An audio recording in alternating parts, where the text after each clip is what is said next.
అందరికీ నా హృదయపూర్వక నమస్కారం.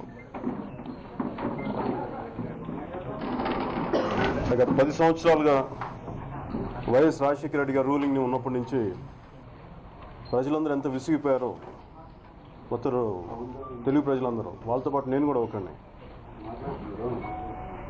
సో ఇంకా నాకు ఆ విసుగు, అసహనం, ఎస్పెషల్లీ కాంగ్రెస్, రాజశేఖర రెడ్డి గారి నాయకత్వంలో ఉన్న కాంగ్రెస్ పార్టీ కానీ వాళ్ళ దోపిడీ విధానం, అలాగే తెలంగాణని వాళ్ళు ధ్వంసం చేసిన విధానం నాకు ఎన్నో చాలా బాధ కలిగించినాయి.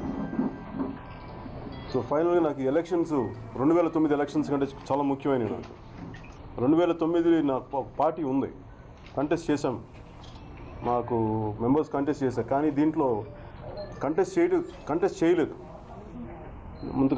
ముందు చెప్పినట్టుగానే ఓట్లు చీల్చకూడదు, ఒక పార్టీకి కంప్లీట్ మెజారిటీ రావాలని ఒక బలమైన కోరిక, అలాగే ప్రజలు ఓట్లు చీల్చి ఎవరికి ఇబ్బందులు పెట్టకూడదని అదే ఒక కోరిక నాకు చాలా బలంగా ఉండేది. అది ఈ రకంగా నెరవేరినందుకు నాకు చాలా ఆనందంగా ఉంది. నాకు వైఎస్ఆర్సీపీ మీద కానీ ఇంకెవరి మీద కానీ నాకు వ్యక్తిగతంగా నాకు ఎవరి మీద శత్రుత్వం లేదు. నాకు బాధ కలిగిన విధానం ఏంటంటే గత 10 సంవత్సరాలుగా వాళ్ళు దోచేసిన విధానం నన్ను చాలా బాధ పెట్టింది. నాలాగైనా అంత అనేక మంది కోట్లాది మందిని బాధ పెట్టింది.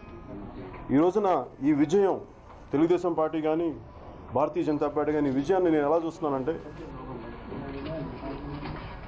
కొంతకాలం అవినీతి చేసేసి దోపిడీ చేసేసి వాళ్ళు గెలిస్తే మనకి ప్రజాస్వామ్యం మీద నమ్మకం పోతుంది.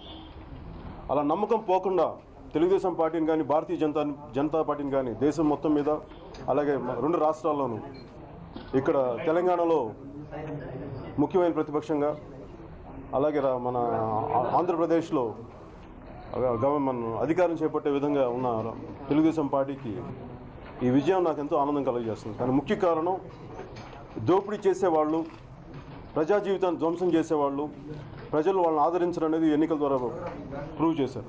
దానికి ప్రజలందరికీ, ప్రతి ఒక్కరికి పేరు పేరున నాకు హృదయపూర్వకంగా నేను కృతజ్ఞతలు చెప్పుకున్నాను.